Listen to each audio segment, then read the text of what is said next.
Everyone, and thank you so much for joining us on our special celebration of International Women's Day. My name is Mandata Mlotwa. I am your co-host for today's All Women show.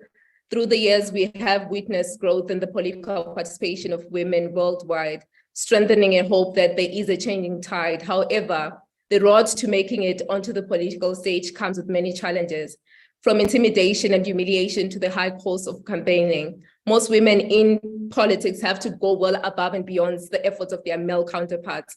During today's show, we will celebrate successful women leaders and reflect on what their personal journeys can teach us. And thankfully, helping me to guide today's discussion is a comrade friend from Zimbabwe, Ndie. Ndie, how are you? It's great to have you on the show. I'm great, thank you. I'm so excited about today, especially because we are women and we're here and it's International Women's Day.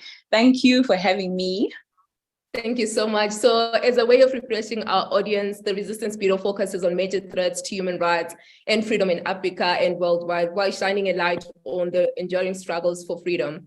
This particular show features leaders and governance practitioners who are at the forefront of reshaping African politics. It is in the spirit that we're joined today by today's panel. First, we have with us Vatho Sengho, the former regional director of the Free Expression Group, Article 19, and former chair of the Gambia Radio and Television Services. She recently founded the Center for Women's Rights and Leadership, a local Gambian NGO that works to advance women's political participation in the country. We are also joined by Justina Wame, a human rights activist who most recently stood as the presidential running mate of the Roots Party in Kenya's August 2022 elections. She is the founder of the Inatuhusu movement, a Kenyan NGO that encourages young women and mothers to be more involved in elective politics. Next, we have with us Victoire Ingabire. She's the founder and chair of the Development and Liberty for All political party in Rwanda. As candidate for president in 2010, Victoria was arrested and sentenced to prison following a politically motivated judicial proceeding. Despite harassment and threats and the mysterious deaths of several of her colleagues, she has remained courageous, advocating for political rights in Rwanda.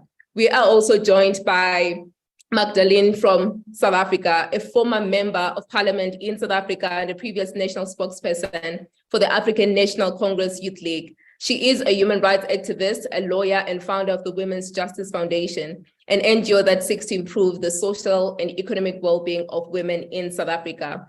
Our discussant today who will speak with us after our panel is Aili Marie Tripp, a professor at the University of Wisconsin, where she specializes in women's movements and African politics, as well as transnational feminism. She has authored several award-winning books, including most recently, Seeking Legitimacy, Why Arab Autocracies Adopt Women's Rights. For our listeners, be sure to follow us on Twitter @ResistBureau and use the hashtag ResistBureauLive for today's show. Right now, we're live streaming on Facebook as well as on YouTube. We're also recording the show for later distribution. Before we turn to today's panel, I will hand over to my co-host, Ndie, so that she can set the scene for today's discussion. Over to you. Thank you so much, Mandate. Thank you to everyone that's joining us this evening. It's a pleasure to have you all. So women's political participation in Africa has achieved considerable progress, with many countries striding towards greater gender parity in leadership positions. Nevertheless, the region remains unequal. The underrepresentation of women reflects a dominant political culture, though there is nothing particularly African about this, since women are also underrepresented in most Western parliaments. I'm sure you'd confirm in your various countries. According to the Inter-Parliamentary Union, women in African countries hold on average about 26% of seats in parliament, right? Rwanda leads the way with 61%, followed by South Africa at 46%, Namibia 43%, and Senegal at 43% as well. Africa's first democratically elected woman president, Ellen Johnson Sirleaf, led Liberia through reconciliation and recovery following a civil war. In 2012, 19-year-old Ugandan Froscovia Alengot Oromait, forgive me for the pronunciation, became the youngest person in Africa to be elected a member of parliament. And in Zimbabwe, Fadzai Mahere, a previous speaker on our show, transitioned from an independent candidate in Zimbabwe's 2018 election to an official spokesperson of the country's leading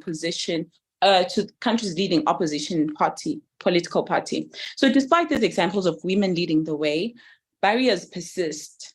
For example, limited access to education and income-generating activities compromises women's ability to campaign. The commercialization of politics makes the political playing field highly unfair, and violence against women muzzles their voices, both in person and via cyberbullying online. I mean, I'm sure we all have, we're all on social media, and we've seen how women are cyberbullied when they take up these positions. Today's conversation will explore these challenges that persist and what we can collectively do to resist the prevailing boys club narrative. The notion that only a select few men have the power and connections to dictate our lives and to dominate our political, cultural, and socio-economic spaces. Our speakers will deepen and brighten texture to this conversation, but we also depend on you, our audience, to share your thoughts through our YouTube, Twitter, and Facebook comment sections. You can also send us your questions via WhatsApp on the number +263 77 623 8199. I'll repeat that, +263 77 623 8199. The number is available on screen right now in case you missed it. Mantate, please bring in today's speakers. Thank you so much, Dee. Fatou, I would like to start with you and ask that you highlight the changes that you've seen in women's political participation over the past few years, especially in the Gambia, which is newly emergent from a dictatorship that ruled the country for over 2 decades. What milestones have you seen since the democratic space has opened up, and what challenges remain today?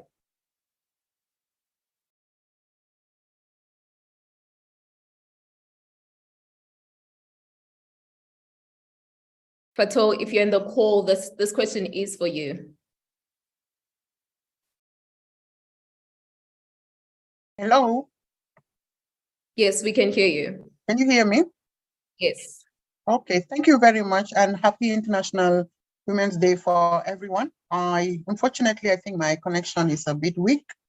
I can't put my audio, so yes, indeed, as you mentioned, Gambia is transitioning from 22 years of dictatorship into a democracy where space is opening, where citizens' voices are beginning to be, part of the political discourse.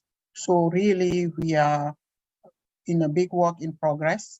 But again, whilst we are consolidating, developing the framework, we believe that women have been left behind.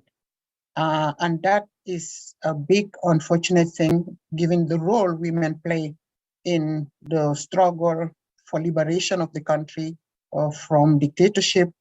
And we were hoping women from politics, from civil society, from the academia across the board played an important role, really, from the protests across the world and in the Gambia, supporting political parties, ensuring that also the media and civil society are supported. So what we've seen after the change, women representation is very, very low. That is also attributed to the fact that we are in a society that is very patriarchal, a society that is quite conservative when it comes to women in political roles. And we were hoping with the constitutional process and also those reform of the legal framework that kind of a deliberate intervention will come from the political actors, especially those who benefited from the support of women to get to power, that they will give back to women and,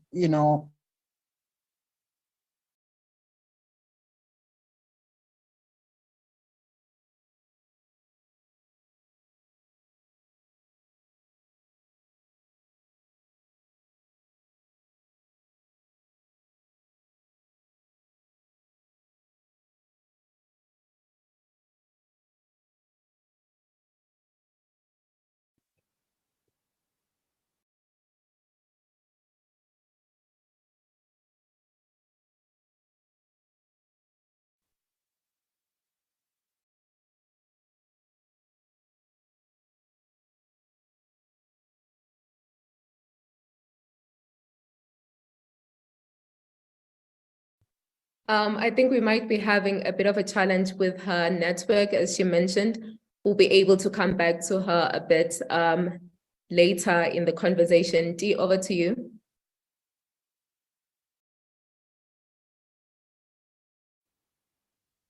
Thank you, Mantate. I was really looking forward to hearing her story, you know, seeing she served, as chair of the Gambia radio. Right. So moving on, Victor, is that how you pronounce it? Okay. Is Victor here with us? I think she's on mute. Okay, but anyway, let me go on. Victor, you have been on the receiving end routine harassment and threats to your life. You have also spent considerable time behind bars during your political activities. Other women who have run for president in Rwanda have also been jailed.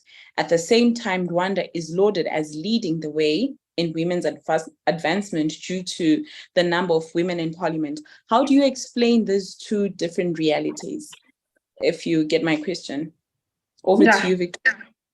The reality is that Rwanda has never known a democracy.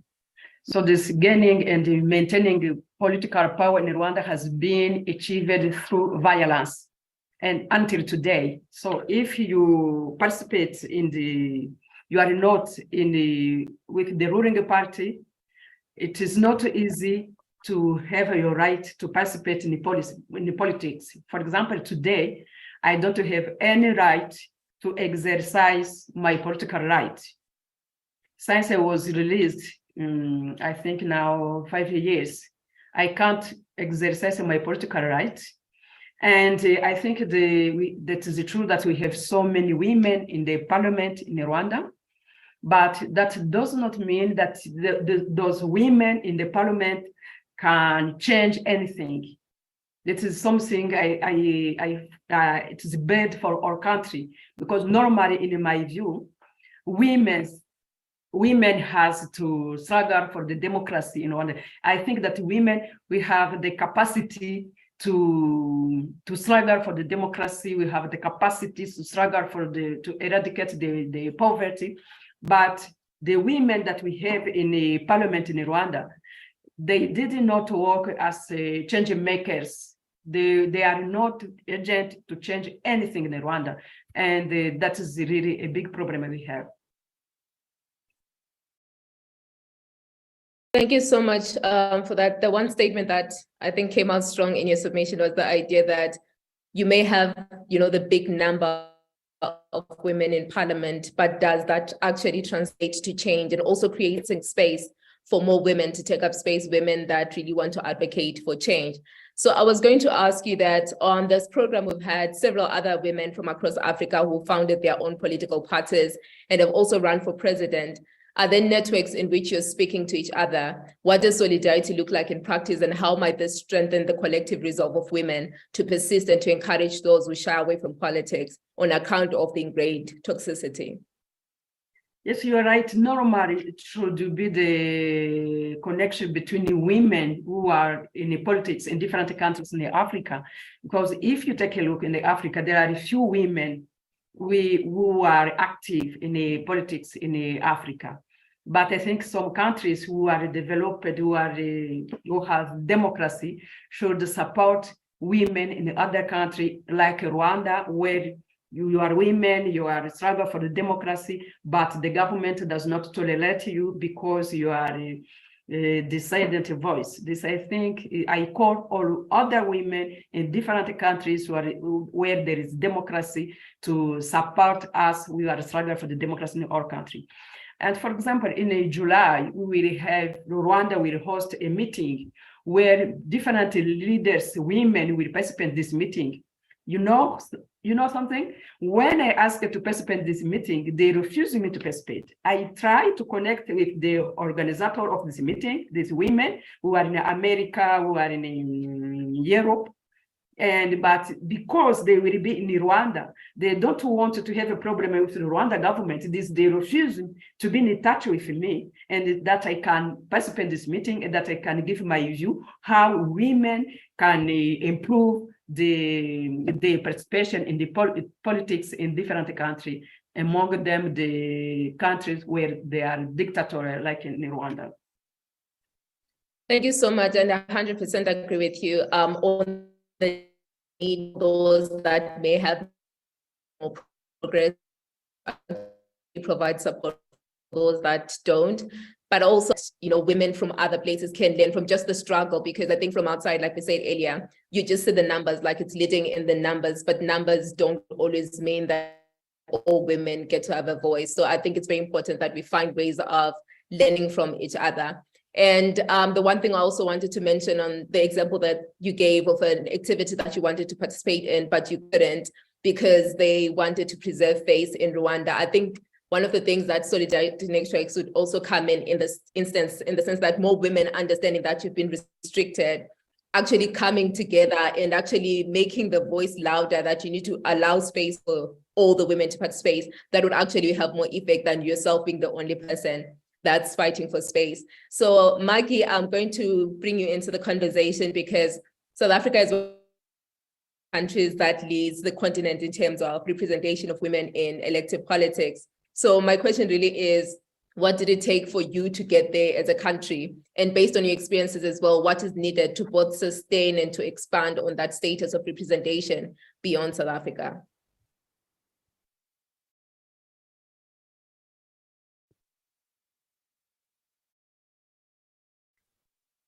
Maggie, you are muted. This is a question for you.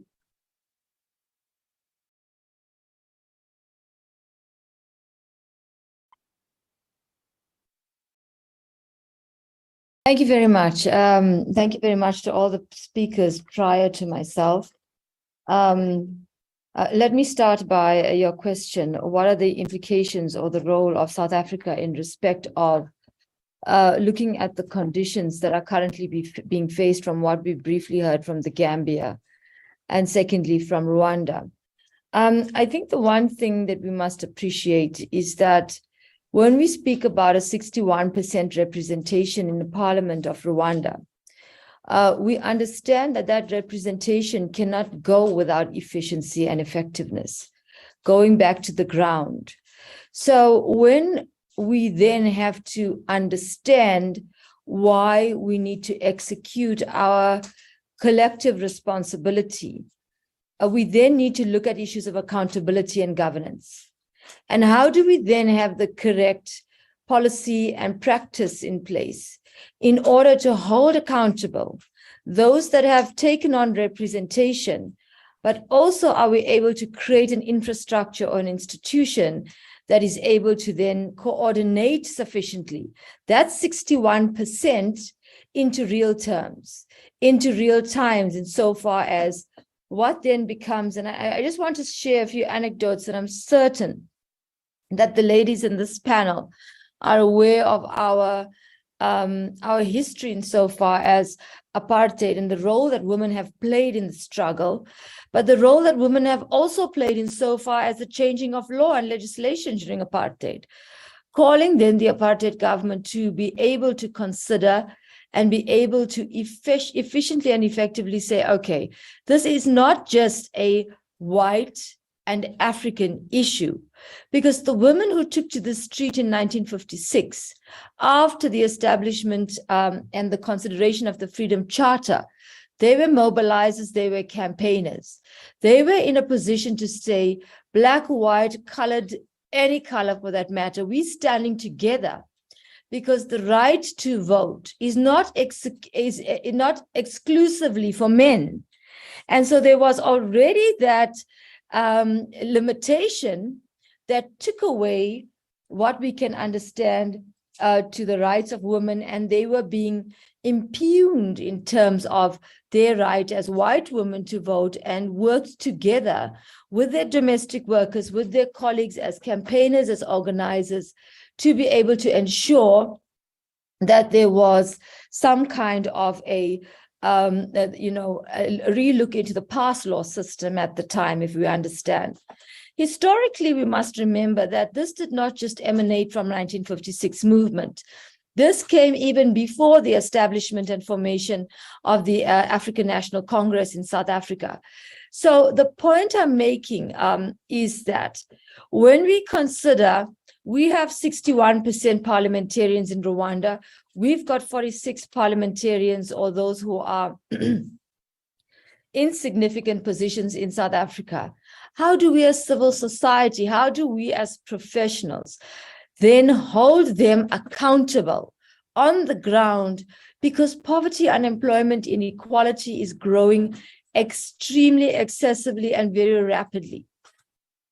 And we understand then that it becomes a responsibility for, I'll give you an example, the pay, the wage.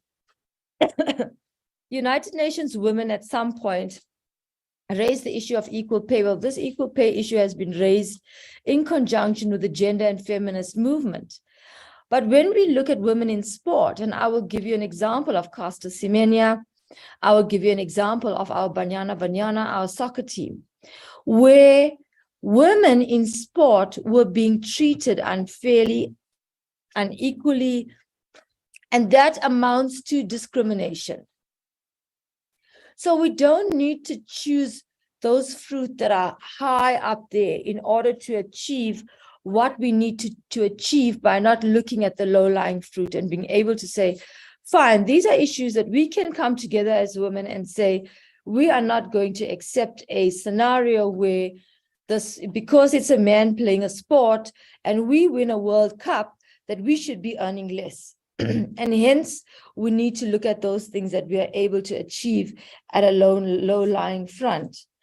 And I think the major thing is under the theme of digital innovation and technology, we need to translate our innovation into entrepreneurship. So where we do have an idea, and how do we then break and crack through the glass ceiling? It really isn't an issue of our inability. It's an issue of our collective capability. And I think that is where we need to start in terms of, there's a dictatorship. Are we as African people calling to order the fact that there is a dictatorship, there are political rights that are being abrogated? And what do we then do as a collective holding accountable? I am the deputy chairperson of the African Peer Review Mechanism, and we have just released our second generation report, which we want to officially launch. And one of the things that we hold very dearly is the aspect that, what do we do about gender-based violence, femicide, and the rights of women extending into business, the rights of women extending into governance structures, and how do we then implore that responsibility more effectively? And so we need to then use the same structures of the African Union in our favor, because if we become dependent on the United Nations, we may become very disappointed, like we still have decolonization and the oppression of women in many countries like that of the Western Sahara in Africa. And in that instance, there is a war under which conditions women and humanitarian aid is limited because of the international relations that cause these kind of stagnating blocks. So my understanding, my perspective, my view is that we can't just say, okay, Project Rwanda, Project Gambia, Project South Africa, let's do Project Africa, where we can then say the political rights are being limited. Does this then become a question of the right to determination of women in the continent? And if we want to speak about breaking the narrative or resisting the boys' club narrative, we need to be honest to ourselves. Honest in the first instance. Patriarchy, it's not something that has fallen from the sky. It is a pillar of colonialism. It is not something that one can dissect and dichotomize in the contemporary without considering its narrative, its nature as being part of our DNA inherited from this entire colonial project.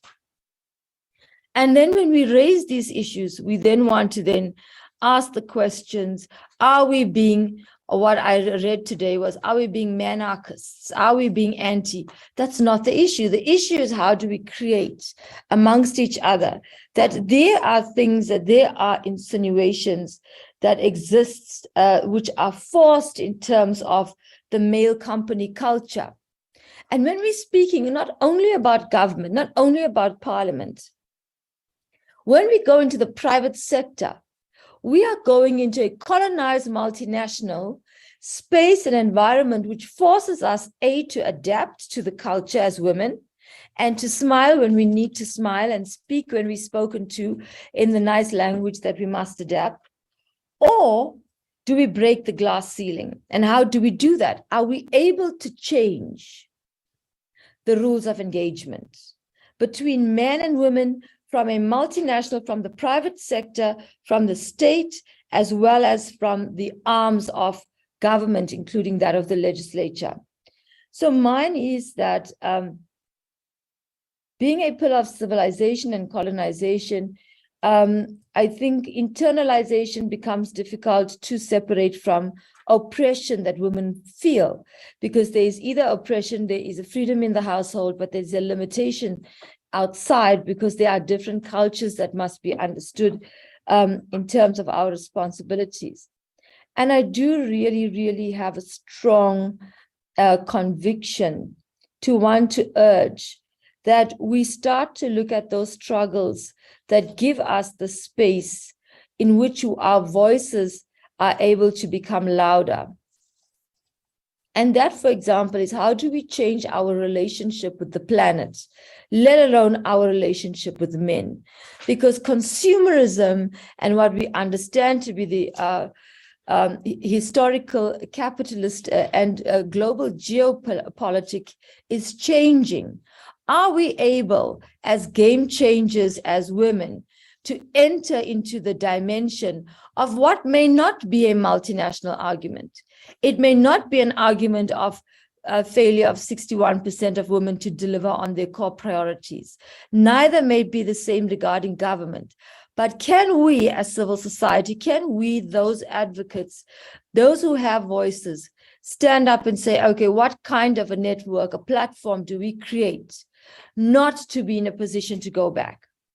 Just a remark that I want to use as a thought provocation, and this is one of the webinars that I did sometime last year on, is feminism moving backward in this millennium? And my answer was, yes, it is.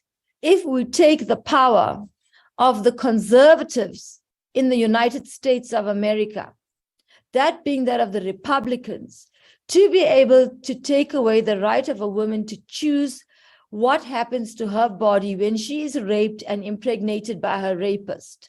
And that becomes an illegal crime. Wade versus Roe is the case. I'm sure some of you, all of you are familiar with it. It then becomes an imperative because African society has never been patriarchal.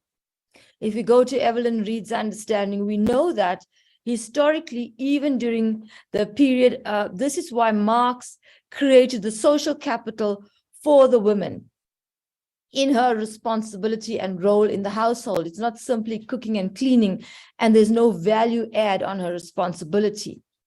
Are we then able to look inside and to say, what rights is that 61% of parliamentarians in Rwanda taking away from women as to giving to them? That's the power that we need to understand. And how do we create those rights if they are not there? We do it through advocacy, we do it through lobby. And the same, we need to hold each other's hands across the continent and be able to stand firm in so far as our resistance against any kind of backward step in terms of our advances in the agenda and feminist movement. I thank you very much. Wow, Mag, so profound. I was actually taking down some notes as you were speaking, and we definitely need an accountability policy and system, and we're living in an era where equality is non-negotiable, right? And you posed a lot of questions to us, one of them being, are we able to change the rules of engagement? And is feminism moving backwards? Although you already answered that, which is very great. And also hashtag Project Africa really needs to be done. Right, my question for you is that you have served as an elected member of parliament with the Economic Freedom Fighters, for those that know it familiarly as the EFF, which recently underwent a leadership shakeup in the Eastern Cape, right, with Zilindi Levena now heading an all-male top 5. The absence of other female leaders earned a rebuke from the EFF's commander-in-chief, saying the lack of representation was disrespectful to the women of the Eastern Cape. What do you think results in this largely male-dominated leadership structure? And what can political parties like the EFF, for example, be doing to increase women's participation? And thank you very much for your question. I'm not going to fall prey to a political bias and make any kind of specific evaluation on a political party, but rather to say that what then becomes of the 50-50 parity, gender parity as part of party policy, of all political party policy, or whichever political party chooses to use it, where you have what we call the zebra stripe. So for if you start with a female and it's male, and it's female and it's male, and if it so happens that there are more females than males that are going into a congress or a conference of a party, that then must be the determination of those women to be able to lobby and not be cattle that go into a pen without being able to be decisive. There needs to be decisive understanding politically. There needs to be a decisive understanding in terms of the socio-economic conditions. There needs to be a very firm understanding of where are these women in terms of their cultural perspective. And it just may be that the person who is deciding on the leadership may not be then very open to having more female leaders. And I'm not saying this to anyone in specific. However, what must then happen? And this happened in my days in the ANC Youth League. We have a very strong female lobby for the purposes of being able to understand what are we doing here and what do we want to achieve from what we are here to do in terms of policy and in terms of moving the agenda of women forward. And we did that by creating a desk in the ANC Women's League, of which desk then translated into younger women becoming participating in activities of party politics. So mine is to say, where's the process of education, but also where's the process of empowerment and development? Because enough times, the one aspect that is omitted is leadership and succession insofar, and succession planning of women in politics.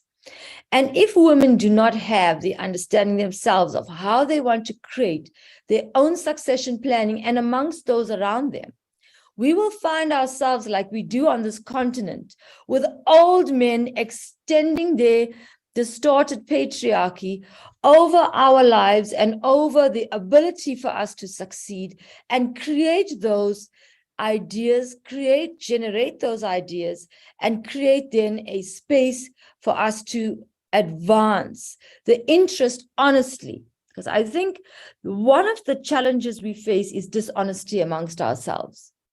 When you are in politics and you are very young, I started politics activism at the age of 11 and I went into politics at 12. And one of the things that I realized was that as a young girl, as a young woman, you are meant to massage the elderly women's feet, make tea and make coffee. We respect that. However, what other information are you sharing with the younger generation to empower them that we are not good enough just to cook and bake and make muffins in the kitchen for the purposes of mobilizing and making sure that men are healthy enough to go and fight a war? Because we know the wars of resistance on this continent have been fought by women. We know in South Africa that women have taken to the forefront and have gone to a ceasefire. We know that women have been, like Mama from Rwanda has mentioned, she has been incarcerated.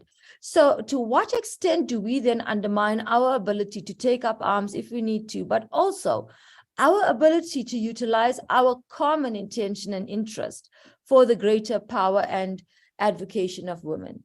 I hope I've answered your question. Thank you.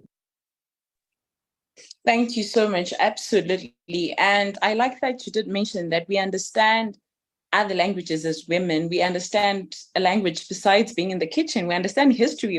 We understand politics.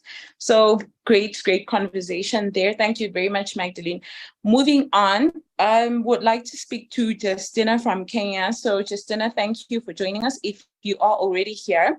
So Justina, when women run for office in Kenya and elsewhere in the region, their marital status is often used to undermine their capacity to deliver. So in some instances, women have been asked who will take care of the children and family when they're out for fulfilling their duties. A criteria that obviously doesn't apply to men. No one asks men who's going to do this if you're out there fulfilling your duties, but it's always the women, especially the ones that are married. So how can this culture be shifted in a way that maximizes a woman's potential instead of marginalizing it? Over to you, Justina.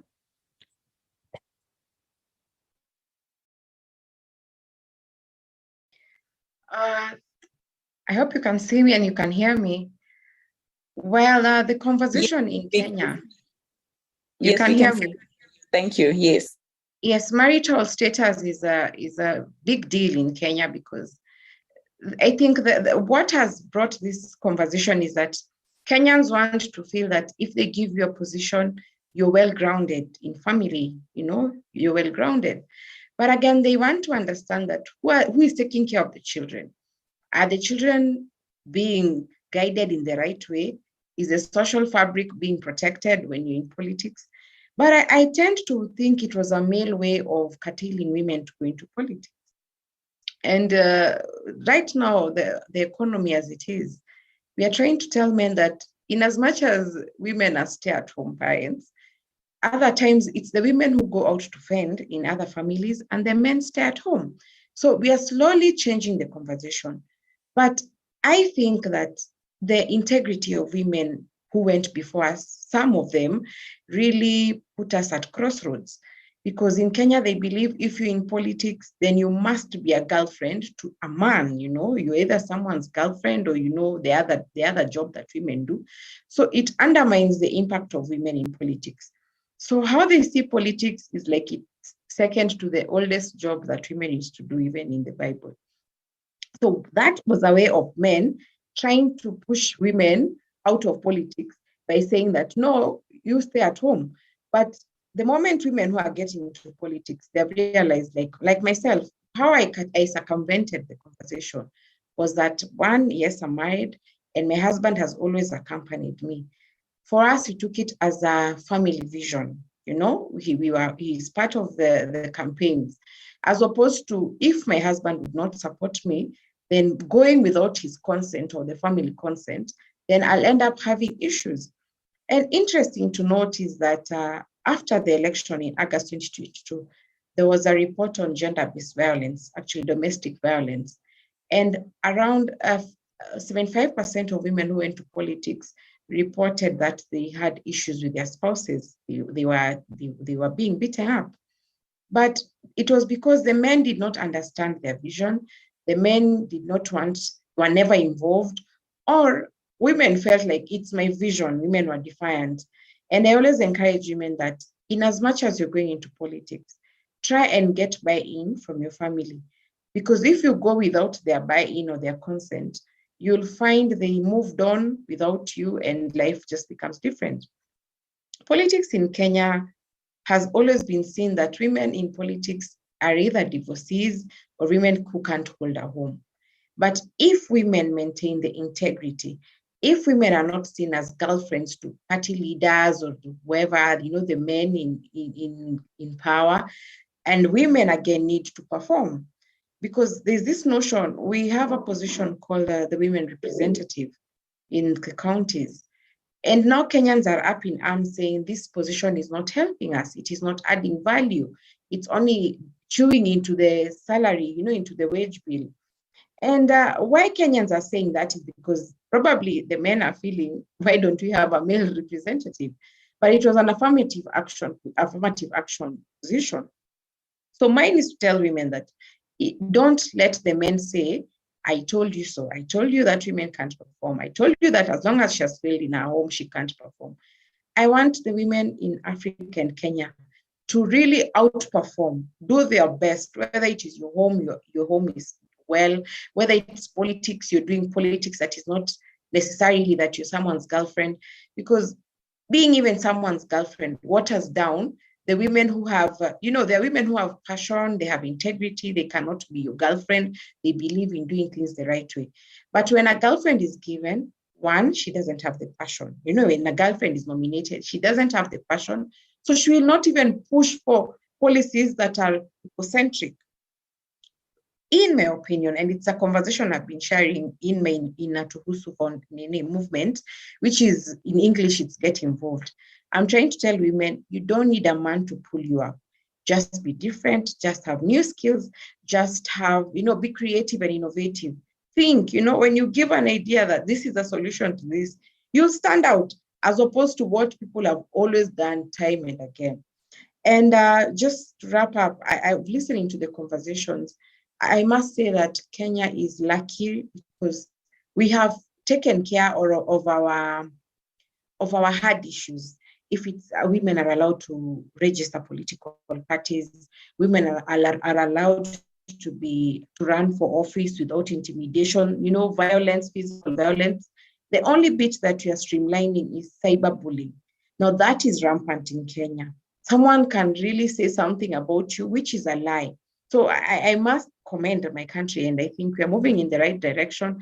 And I picked from the lady in Rwanda, Victoria, when she said, women who are ahead or women who their countries are doing better in terms of democracy should lift up the other women in other countries.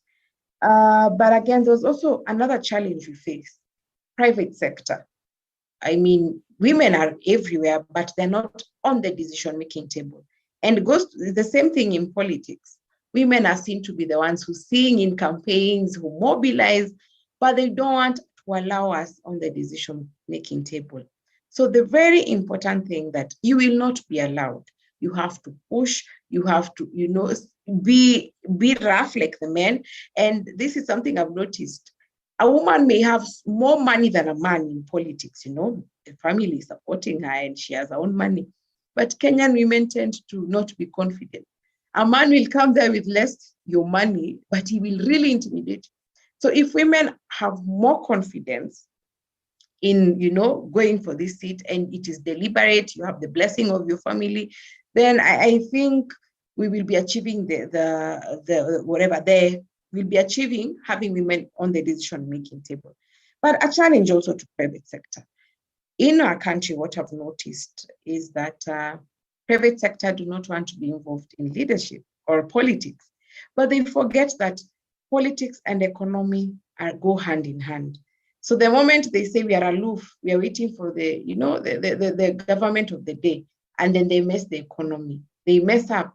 So it is a conversation even for us in politics, women in private sector, women in civil society, to push that we must be on the decision-making table, because we end up as women, when we are in power or wherever level of influence we are on, women tend to have more impact in terms of the soft aspects, which I think we lack. So the conversation is a good conversation, but in conclusion, marital status is something that we are really fighting against. And I think we are doing well in that line. Thank you. Thank you so much, Justina. I think one of the things that I really loved was you highlighting the positives, because also Women's Day is really about that. It's not just looking at the struggle and all of the work that still needs to be done, but it's also looking at what kind of progress have we made and how can we learn from each other across the different parts in the continent. And something that you mentioned about just the idea that women are supposed to have been girlfriends to someone to have made it. I actually recently commented online talking about how women was successful have to show it for how they made it. Like people will see you struggle and work hard. They will see the track record from when you were younger, growing through the leadership, and then they will still come back to ask you, how did you do it? Who do you know? And that's a big problem. It's not just in Kenya, it's everywhere in the continent. And I think, like you said, we still need more women that can continue to show us that you can do it without any backdoor approach, and using those women as models for what can be done. So I'm going to bring in Fatou into the conversation because your network cut you off before you finished speaking into your question. But basically what we'd asked you to speak on, was basically the milestones that you've seen since the democratization of the Gambia, telling us what you see as progress, but also what challenges remain today that we could be learning from. Thank you. Yes, obviously, the challenges are quite many, but the transition has given us opportunities to be in the public space in a more vocal manner. If you look at data, one may see, Gambia was doing better before the change in terms of women representation. That is the data.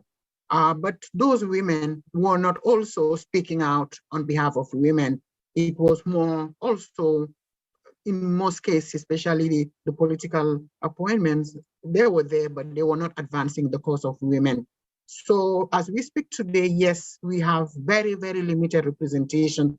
Let me give you like an example. Our parliament is 53 members. Out of the 53, we only have 5 women, less than 10%. Out of the councillors, we only have 409 councillors. We only have 46. And you can go on like that. The cabinet, where you can see that it's not about election, it's about appointing. And you would expect that, the policymakers, especially the leadership, starting from the president, will appoint more women in some of these positions. You see, like out of the 21 cabinet ministers, we only have 3. And this is like also going back to what I said earlier, that we're doing less than what we've done in the past. And even what we've done just after the transition to democracy, like in 2017 to 18 to 19, we have more women in cabinet. So we are going backward. And traditionally, Gambia, we've seen, kind of an unspoken, an unwritten tradition. The vice president has been for almost 2 decades a woman. But for some reason, with this government, they've changed that culture indirectly. And as we speak today after the election, they've decided that, they will not, keep with that important tradition that, had seen Gambia as one of those countries that, had, women figurehead, in key political position. Yes, the milestones, I believe, is the space, like people have more opportunities to debate, to talk about change.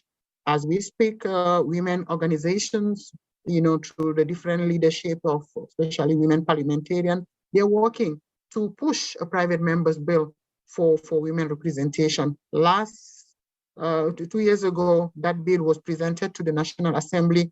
For technical reasons, it couldn't proceed. And we are hoping that in the absence of a constitutional reform, we will have to fast track, and we hope that there will be support to fast track a women bill that will help really address the poor representation of women. Yes, we don't have yet something concrete, but work is in the pipeline. And what is more important is that people are mobilizing, and the fact that women more and more are coming out and proposing and pushing to be in the public space is also very, very encouraging. Last parliamentary election, we have like about 20 women, 19 women who wanted to be candidate. In the Gambia, it's like kind of, it's very small. So when we talk about these numbers, they may seem very little, but because of the size of the country, we are less than 2 million, and our parliament is about 53. So you have like women wanting to be candidate for the first time. Normally, there were very, very little, the numbers of women who will come forward themselves, competing even through their different parties, insisting that they want to be candidate. I think that is why we are very encouraged that with time and with the democratization and with more peace and stability, women will come forward. And I believe that if supported, we will make the desired change that is really needed for the Gambia to ensure that there's quality, because the representation is very unbalanced, it's very poor. And I believe Gambian women deserve more than what we have today. Yeah. All right, thank you so much for that. We will have a follow-up question later as we close. Hopefully time allows us. I'd like to right now just turn the stage over to today's discussant, who is Aili Mary Tripp. I hope I pronounced that correctly. Apologies if it's not pronounced correctly. Aili, to get her reactions on today's discussion and also to give her the opportunity to share her insights as it relates to the work she's done focusing on women's movement in Africa and transnational feminism. Professor Trippi, over to you for your thoughts. Okay. You see me? Yes, there I am. Okay. So yeah, thank you so much. Yes, you said my name correctly. It's really a great honor to be on this panel with such transformative leaders in Africa who represent many of the changes that we're seeing in Africa today. I'd like to I can't talk about all the wonderful points that were made, but I'd like to pick up on point that was made by Victoire Ingabire, and also that it's not just a question of numbers, getting women, into the parliament and onto the cabinet, but that we have to, but the importance of having democratic institutions to support women. The same point was made by Fatou Senghor about the importance of having this political space and a space that where women can mobilize. And so I'll just reflect on those key points. But just before I get into that, just to point out that there really have been huge changes on the face of African politics. If you look at who the politicians are today, after the 1990s and especially after 2000, we saw major changes, and not just in Rwanda but elsewhere. There are 3 times more women in parliament today than there were in 1995, largely due to the adoption of quotas, gender quotas. There are more women speakers of the House. They're now in 31% of African parliaments, and this is higher than the world average of 20%. You also have 3 times more women ministers as in 1995, and not just in the kind of in ministries, education, health, community development, but also in defense, foreign ministry. In fact, in the area of foreign ministries, there are more women foreign ministers in Africa than elsewhere. You also have more women running for president since 2000, more women heading parties since 2000. So these are some of the bigger changes that we're seeing throughout the continent. And a lot of it has to do with several things. One is that you had this decline in the one-party systems. They began to crumble in the 1990s across the continent, and new multi-party systems were ushered in, along with more political space. I mean, even if it was limited, there was more political space for civil society actors, including women. And there was, greater free press, greater freedom of association. Again, even if it was limited, it was more than it had been in the past. So women began to mobilize to a greater extent than the way that we just heard in the case of Gambia. And so they were increasingly forming their own independent organizations, not ones that were just tied to the ruling party. They had their own agendas, their own leaders. They weren't just wives and sisters of the political elite.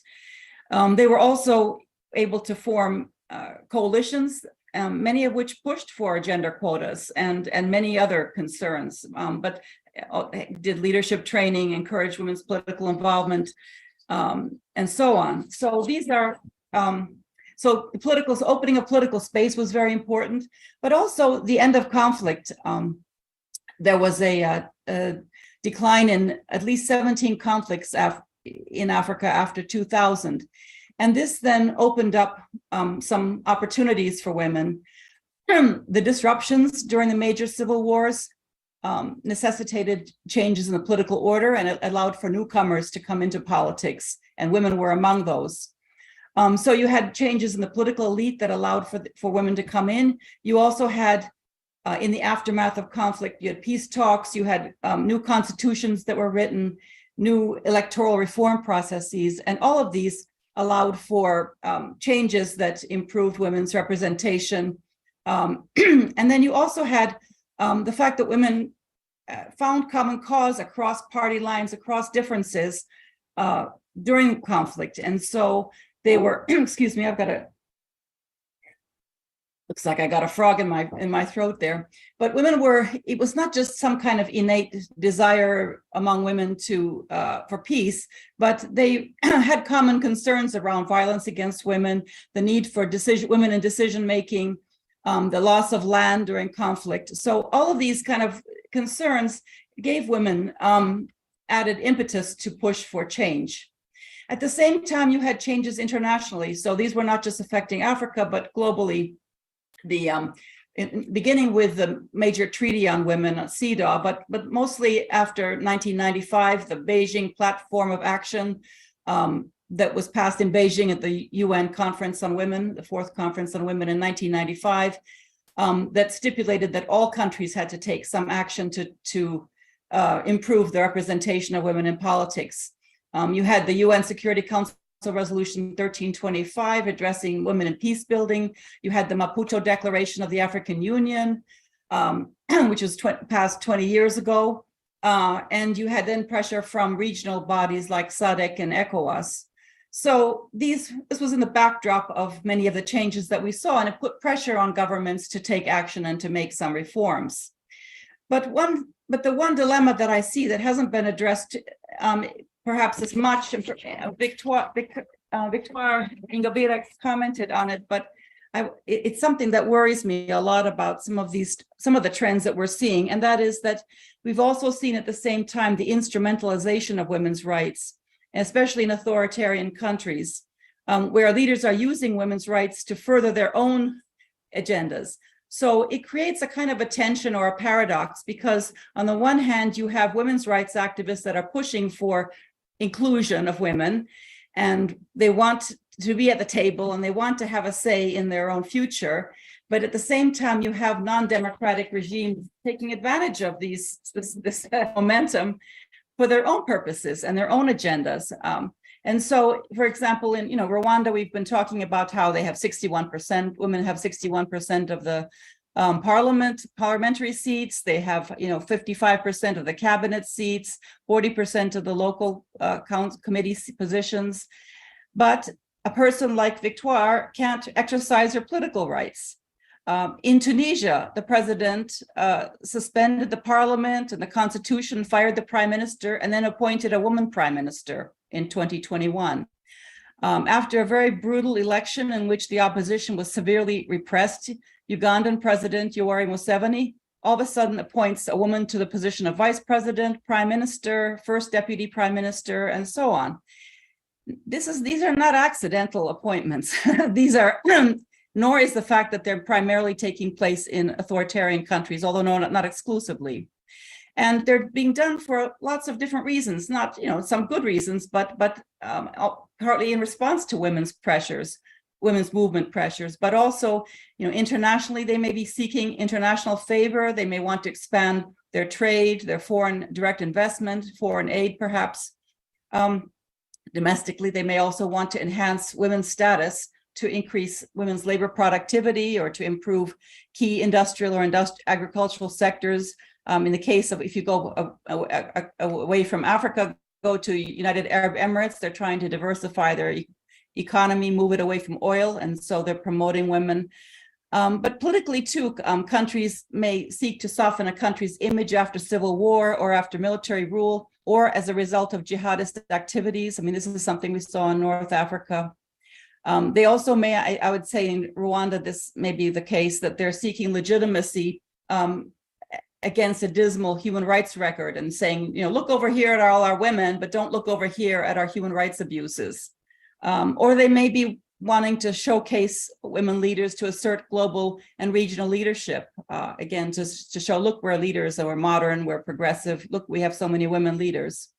They also may be simply complying with international and regional targets for women's representation. So they're complying with SADC, they're complying with the African Union. So, these are not all nefarious, but I'm just, pointing out that there are these different strategies that don't necessarily have to do with women themselves.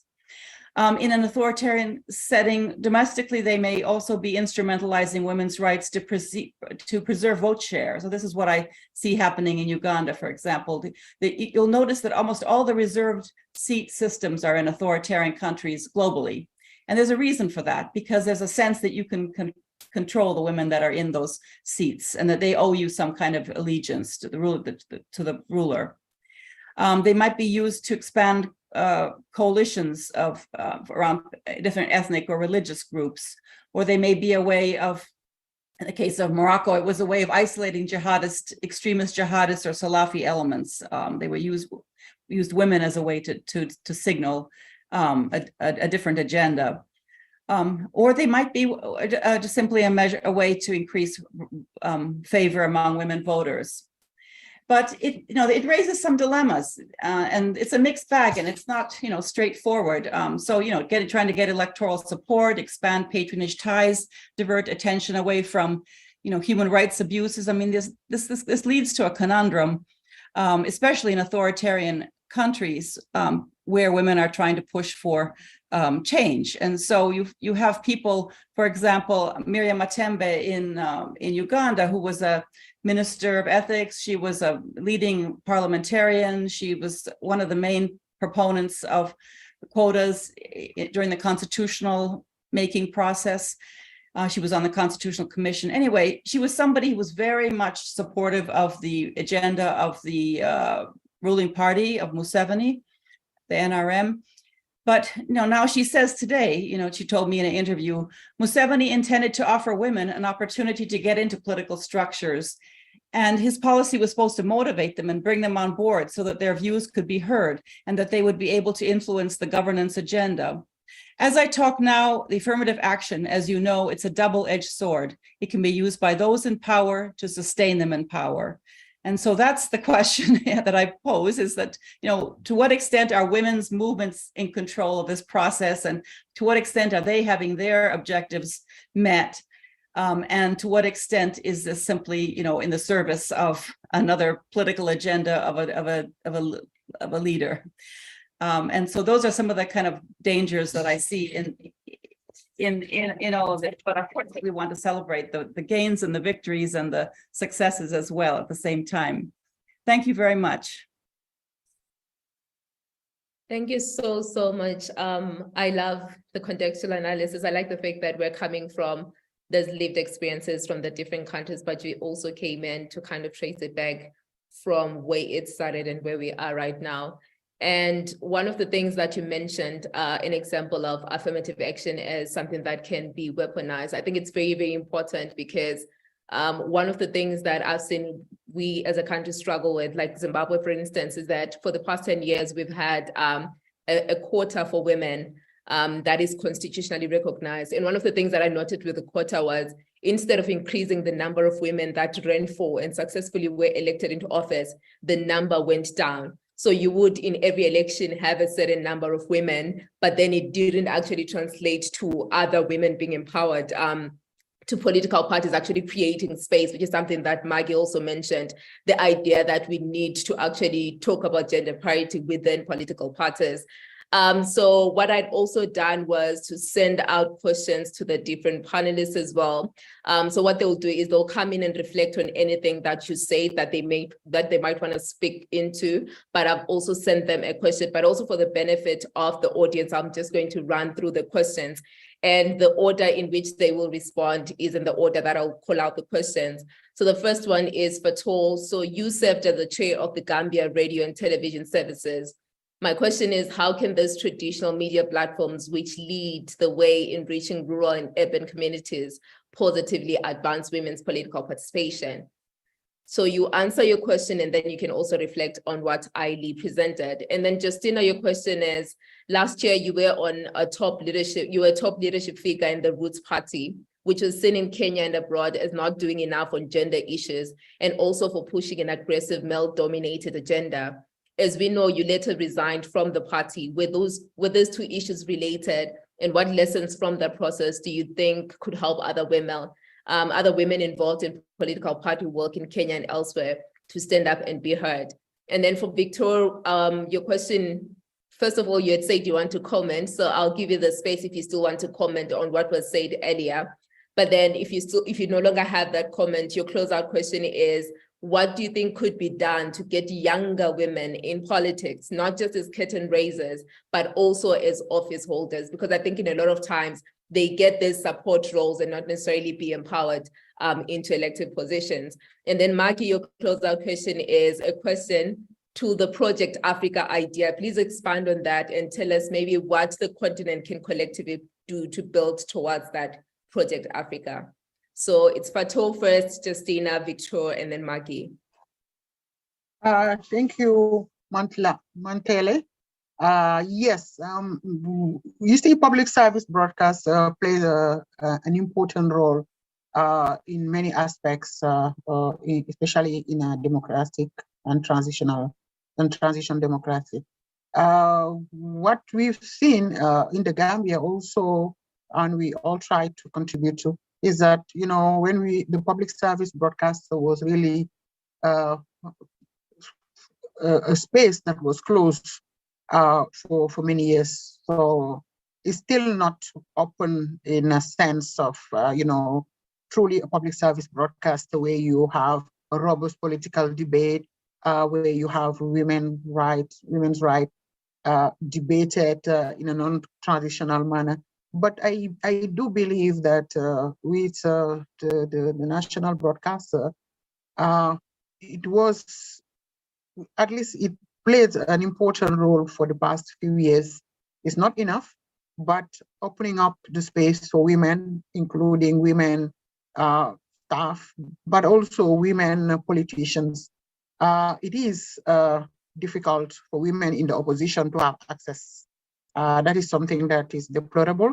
That is something that we've tried in as much as possible, especially during election, to overcome. But the situation of most public service broadcasters across the region is that they need to a fundamental transformation, and that will start with the act, because the laws that govern them generally is laws that are from the legacy of the past. So it's difficult for women, especially when they are in opposition, to come forward.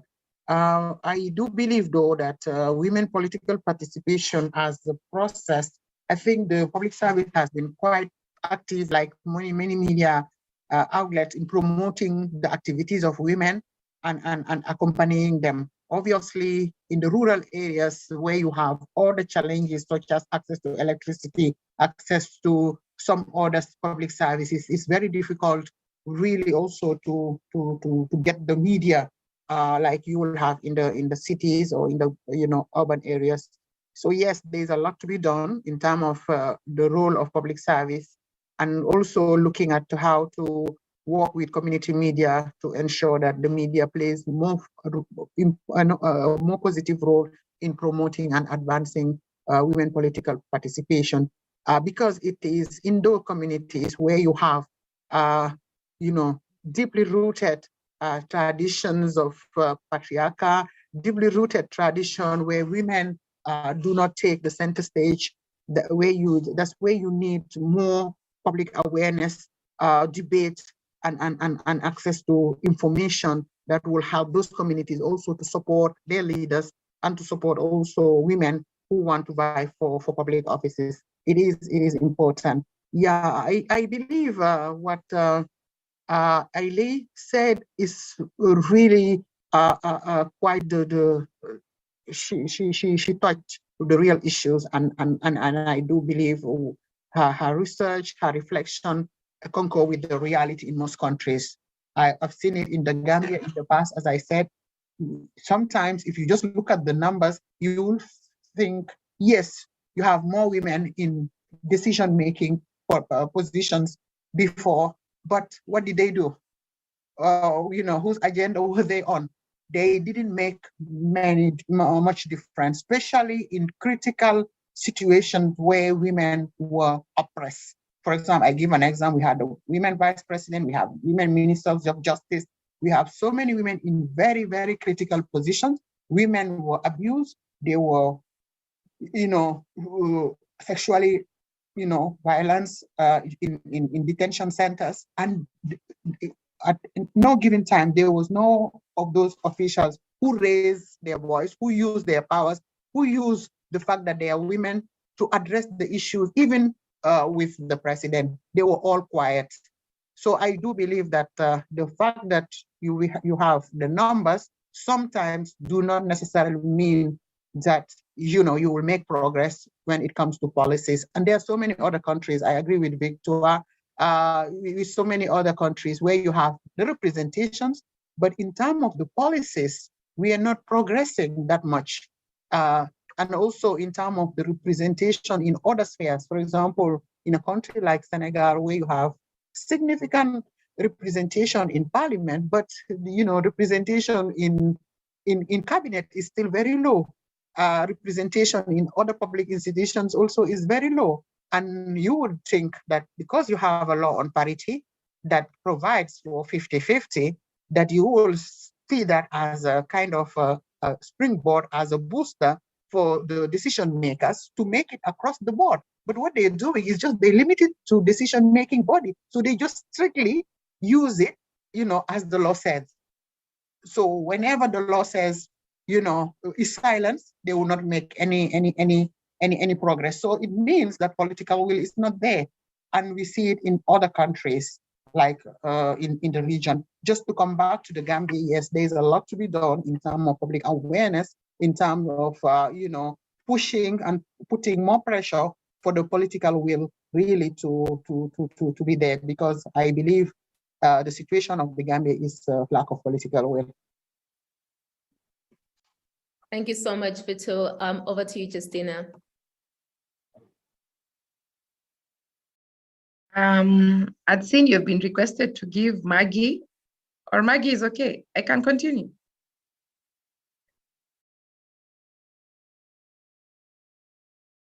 If I can, I would appreciate it. Thank you. Okay.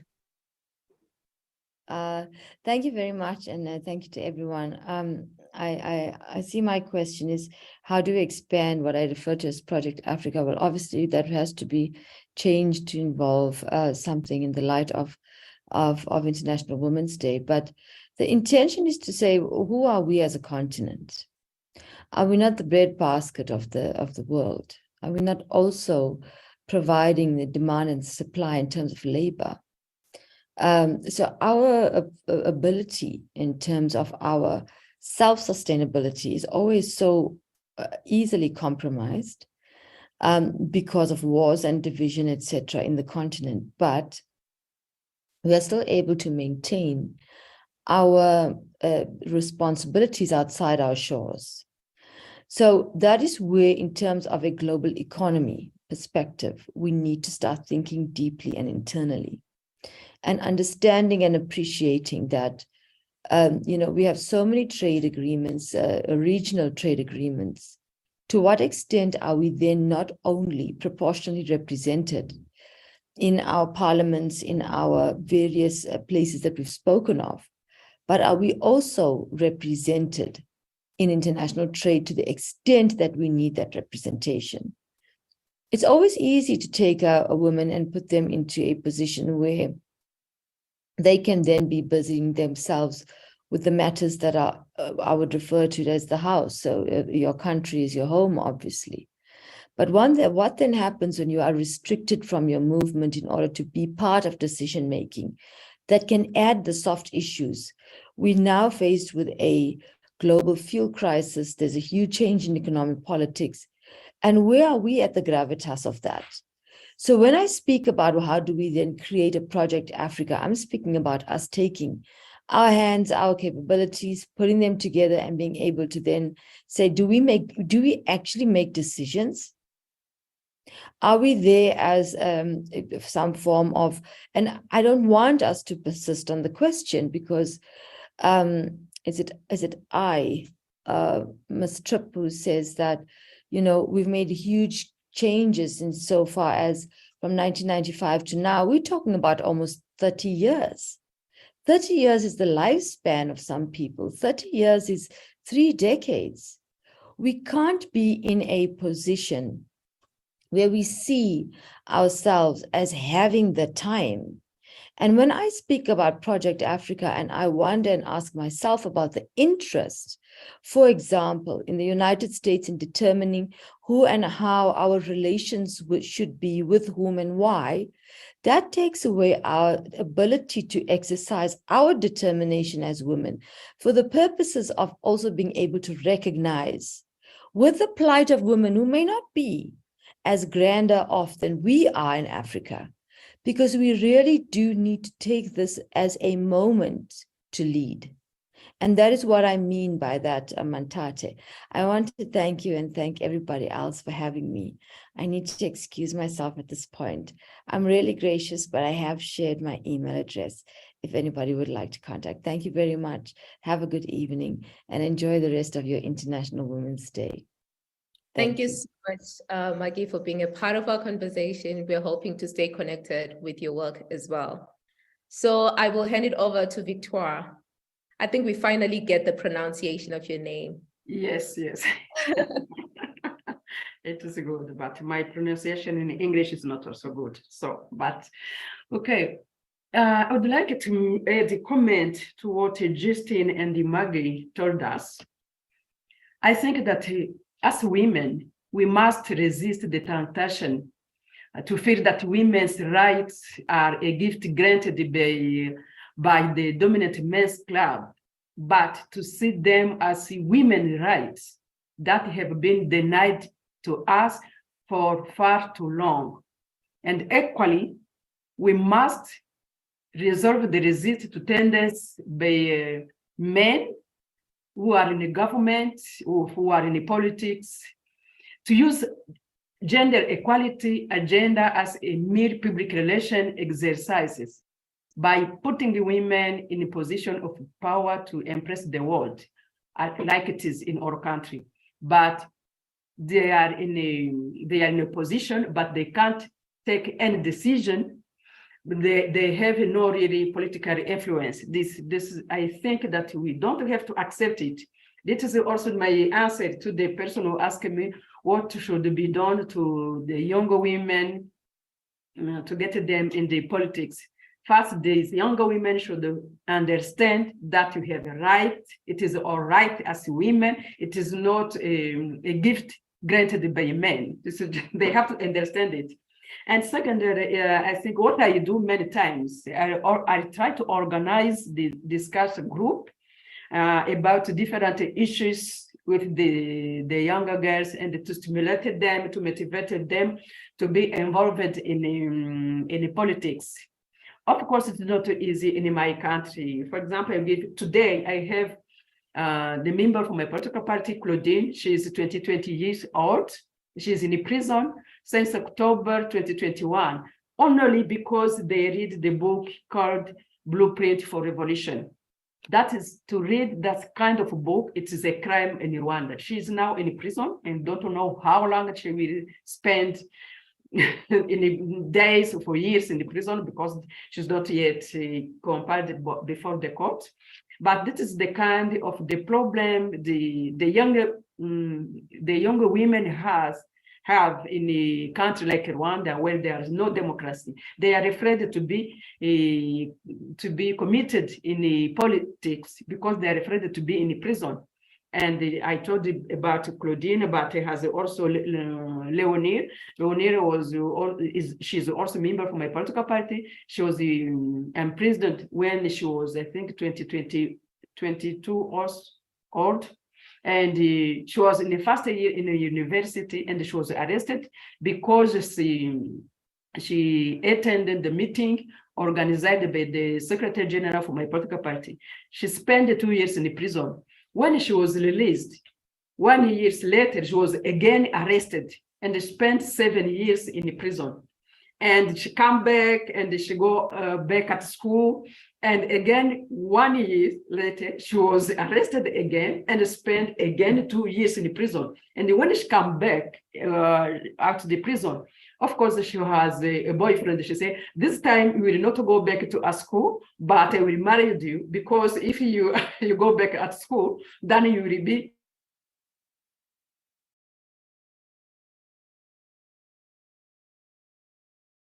between married her boyfriend or to go back at school.